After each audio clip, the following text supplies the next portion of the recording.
you on the EJE ranch here this morning. This is nearly the end stage of weaning this year's calf crop. These calves came in about a month ago and got their first shots, and then a week ago they came in and got their other shots, their second shots. They got a pour-on for anti-parasites, and they also got, if you notice, these little orange tags in their noses. A couple of them have fallen out, but most of them are still in there. Those orange tags in their noses prevent nursing. They're called anti-nursing devices. And that's part of a staged weaning process. It's less stressful on both the cows and calves. Basically, it lets the cow and calf be together while they're both figuring out that the nursing and lactation is over. So they can be in proximity and have the comfort of being close to each other and go through the process. On the one hand, kind of cold turkey, but on the other hand, with some support, I guess. So anyway, we separated these yesterday, and that was just a process of sorting the cows off from the calves. The calves are going to stay in the corral for a few days.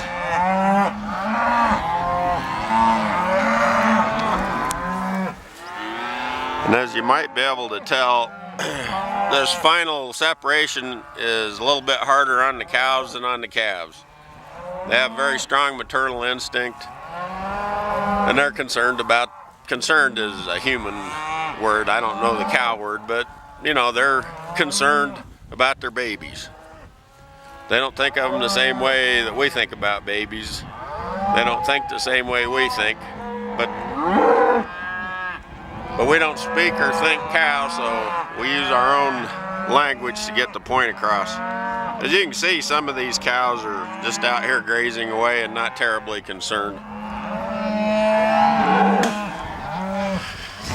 So there's 100 calves in here.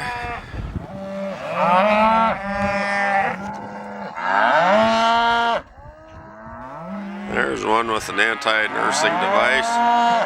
You're wondering kind of what's the deal? Is he going to bother us again today? So what they have in here is along the feed rack, they have good grass hay, lots of energy and protein in that, good diet for them. It's essentially the same grass they've been eating all summer, and they have plenty of room, and they have water,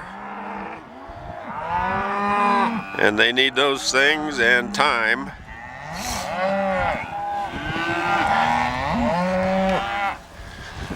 To transition completely away from mom. Now, we'll be taking the anti-nursing devices out sometime this week. Just keep them in for a couple of days here, just in case there's a problem. Somehow the calves figure out how to get out, or the cows knock the fence down or something. Then we haven't lost all the ground we've gained. But I don't think that's going to happen. We did have a little problem last year with a person who shall remain nameless. Once we got them all sorted off, came out to look at them with satisfaction at the end of the day and a job well done, and left the gate open, and all the calves ran back out with the cows, and we had to do the whole thing over again,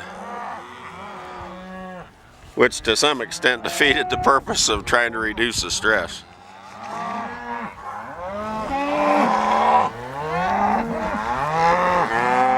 And there's what you like to see. There's a calf tucking into some hay right there. And you can see, I think, pretty well that calf can eat just fine. with that anti-nursing device in. Now, they are a foreign object, and they do end up irritating the nose, so you can't leave them in for very long. About 10 days is the most we want to leave them in.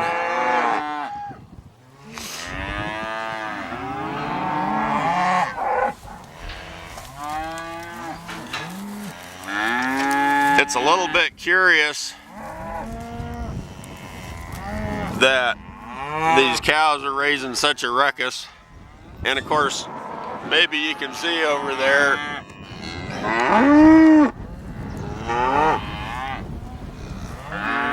that quite a few of them are just out there grazing and they're not worried. But some of these gals up close here didn't get the memo or something, and I think by the end of the day they'll get hungry and they'll go out and eat, and they'll come back and forth, but it'll taper off. It's a process. It used to be a lot noisier when we do just the whole thing completely abruptly without any preparation, without using the anti-nursing devices.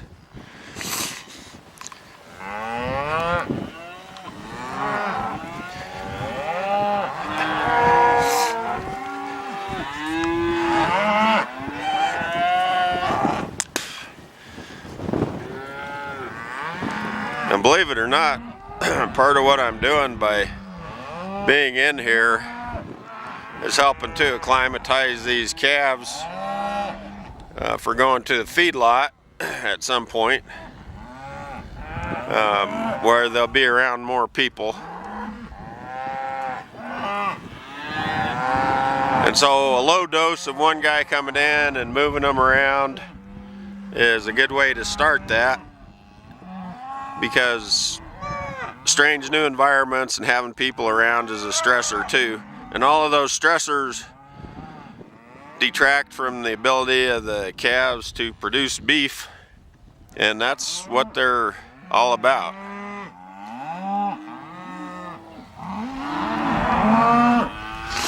A lot of people have a hard time understanding that that these calves that are ultimately going to be food can also be treated as individual animals with a lot of care and a lot of care and concern and attention paid to their health. We don't see these calves as objects necessarily. We don't see them as human beings either, and that's very important to understand.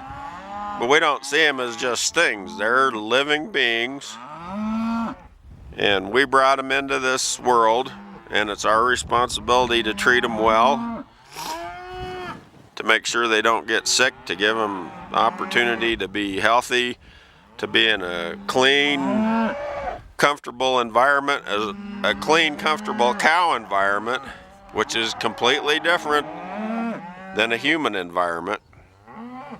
These cattle wouldn't be comfortable inside the house. They're not built to be inside the house. They're not evolved to be inside the house. They're evolved to be out here on the range.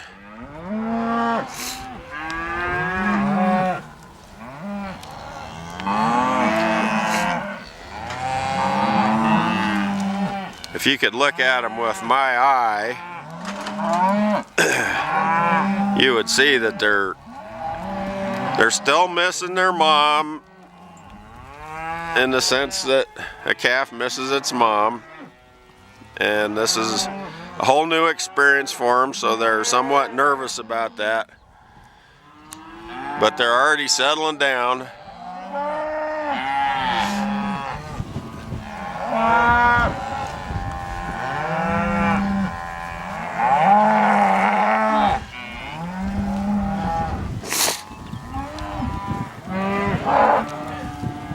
That should kind of give you an idea right there that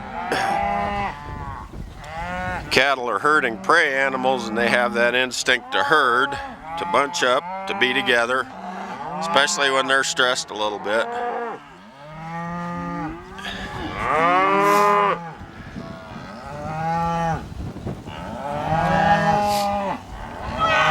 You can see this cushion that they're giving me. They're just moving back into a comfort zone. And if these calves were really agitated, they'd be running back and forth and running into the fence and trying to jump out, and they're not. They're accustomed to me. They're starting to become accustomed to being worked a little bit.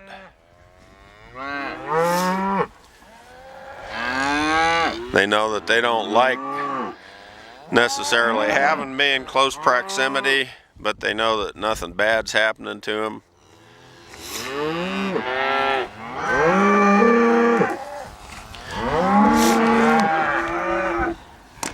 Little word about the weather. It's 7:30 in the morning on November 1st, and it's very nice out. The temperature's already 60 degrees. Time changed yesterday, so it's an hour later than it was the day before if you follow all that time change stuff. But it's very warm for November 1st.